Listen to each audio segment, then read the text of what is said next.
A quick tutorial on how to do multicam editing.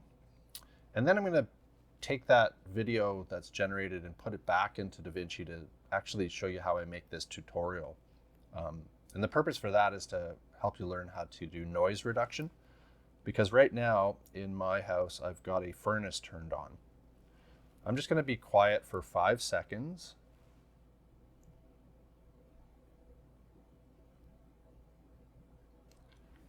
So that I have that noise print captured into this video.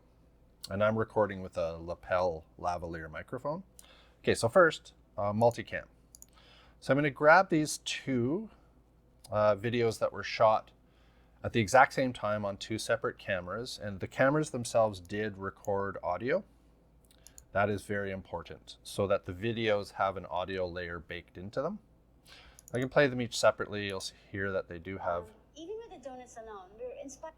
They both absolutely do have soundtracks. With food, even with. But they were shot at the exact same time, two separate cameras on tripods. So, very simple. Grab your two clips, right click, and then one of your options is to create a new multicam clip using selected clips. Select that. And then what are you going to base this on? The endpoints of the video, or the markers in the video, or the sound? So the system will analyze the sounds, the two waveforms baked into the videos, and it's going to align them perfectly. Okay, and then it creates its angle names, so angle 1 and angle 2, based on a sequence. You hit create, it analyzes the content, and generates a new bin called original clips, and then gives you this multicam clip here. Now we need to put it on a timeline. The easiest way to do that is right click, create a new timeline using the clip, and I'm just going to call this my multicam. Now I'm doing all of this in the page known as media,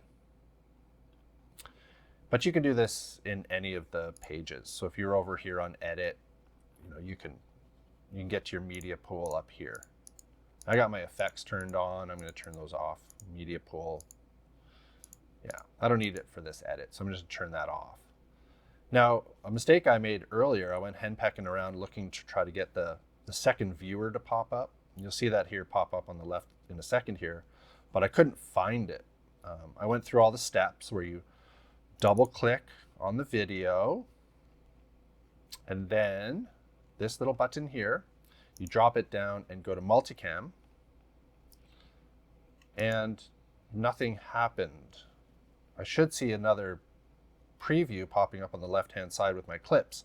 The problem was I had my inspector turned on. So I have to actually turn off my inspector for my resolution on my computer to then see on the left side my two angles, and then on the right side what my actual output monitor is. Perfect. And since I synchronized it due to sound, everything should sound and look just perfect when I do this. So very simple. You press the space bar or the play button, and it'll start to preview the video for you. And we just simply click back and forth between these two cameras in order to switch. In a television broadcasting environment, when you watch a news program, for example, and it switches from one camera to another, there's literally a person in a chair called the switcher operator, and that's what they do. They have buttons, and they switch between cameras in live real time. So that's what we're doing here. We're doing switching. You'll notice that by default, angle 1 is black. That's because the camera wasn't started yet. So there's no data in angle 1. So we actually want to start with a camera that has an image. So I'm going to right click on the timeline down here, and then I'm going to say take selector. Switch multi-camera angle to angle 2.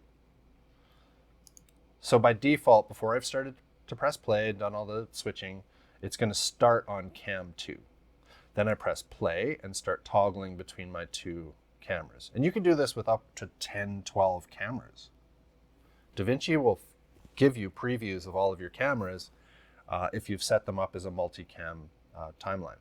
So let's just press play and I'll switch between the two. I think we will always be creative. We will always be inspired to do something with food. Even with the donuts alone, we're inspired constantly by our customers or our neighbors who bring in fresh fruit or whatever it is from their backyards. I think it's amazing. We change our menu every day based on what inspired us. Now, the best approach to switching is when there's an obvious pause in the language. When somebody, in this case, I switched, when she took a breath and I switched and she said, It takes practice, and it's okay because you can always, Command Z or Control Z and undo it, and it'll take away the cuts and you can do it again. But there's another powerful tool in here called the trim edit mode, where you can actually just grab a cut and slip it back and forth. Just really handy in multicam. So if you want to really tighten up that moment, or whatever it is from their backyards, I think it's amazing. So that's a terrible cut. Or whatever it is from their backyards, She was in the middle of saying backyard. So I'm actually going to slip that back with this tool here, beside the selector tool. I'm going to slip that cut back. And what's cool is you can actually see moments where she's like down in the waveform, you can actually see moments where she's getting louder and more excited and pauses in her speech. So you can actually use the sound to just bring that back to maybe there. Maybe that'll make sense because there's a pause in her speech. Fresh fruit or whatever it is from their backyards, I think it's amazing. That's better, much better. And then if you want, you press play and keep going back at it and switch between your different cameras. Hey, we get fresh lemons today. We'll make lemon meringue. And I did this on purpose because this is really bad. People get excited with this tool and they do really quick cuts, and what ends up happening is based on what inspired us that day. Hey, we get fresh lemons. it's too much. So undo. There's no hard and fast rule as to how long your cuts should be in multicam. Just want to find moments that make sense. Hey, we get fresh lemons today. We'll make lemon meringue donuts, or we got berries, of course. We'll make a mixed berry donut. I was missing And it's all about rhythm. Back to what Walter Murch had said. So I'm going to quickly, this is going to be really fast here. I'm going to now stop my screen recording. Oh, actually, how the heck am I supposed to do that? I can't do this because I'm still recording in QuickTime my actual screen. So I can't actually, well, let me just make a second one. Yeah, let's do that. I'm going to stop this video here.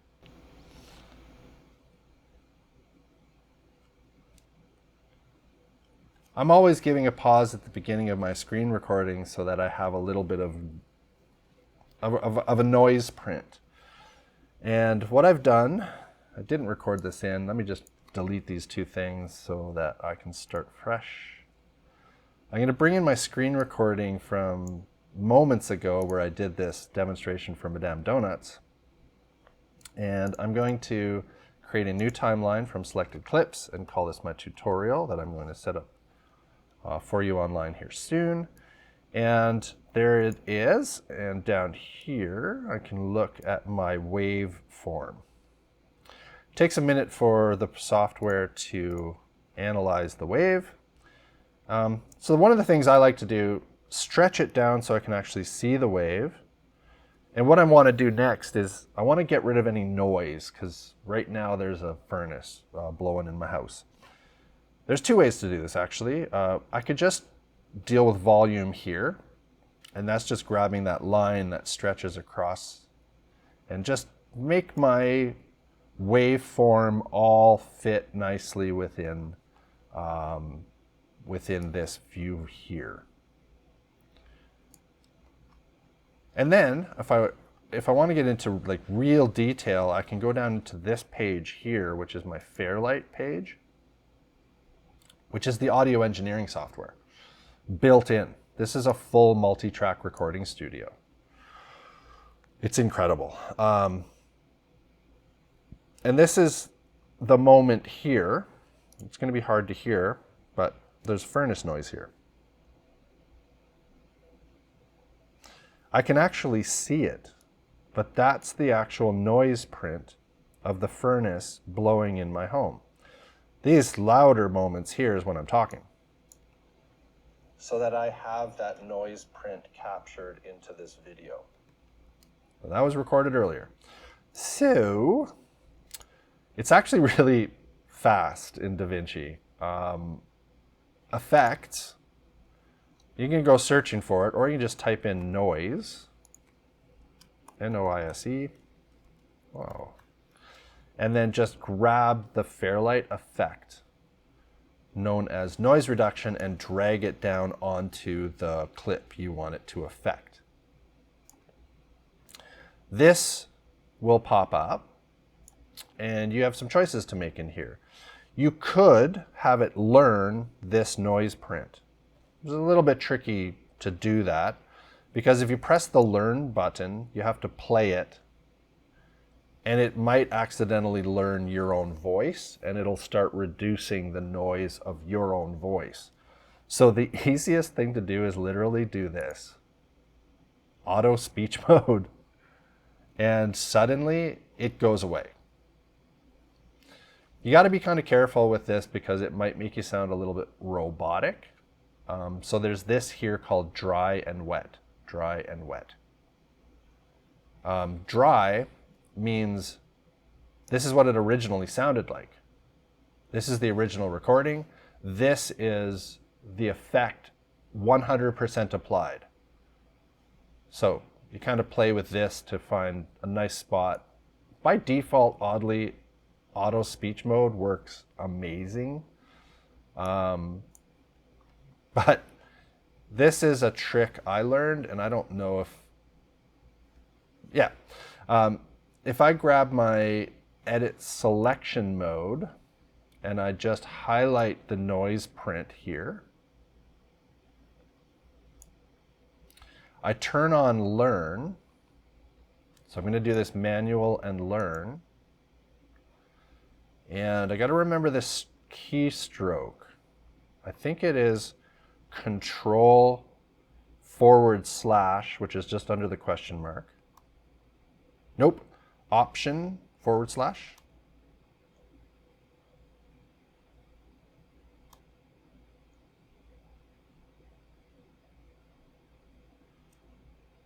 And what I'm doing is I'm asking the system to just learn this noise print. So with the learn turned on, it is slowly beginning to analyze what it needs to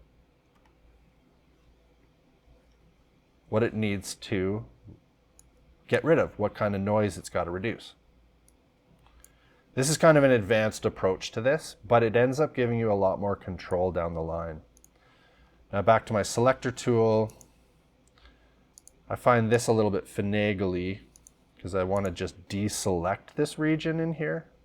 So you got to go back to your edit selection mode, and then just click down below and it'll deselect everything. It's kind of a weird thing, but anyway, now that we've got that noise print learned, this effect gets put on everything across the entire project, and it's going to sound fantastic. Yeah. So that is just a way to get rid of the noise, and I'm going to stop this tutorial here.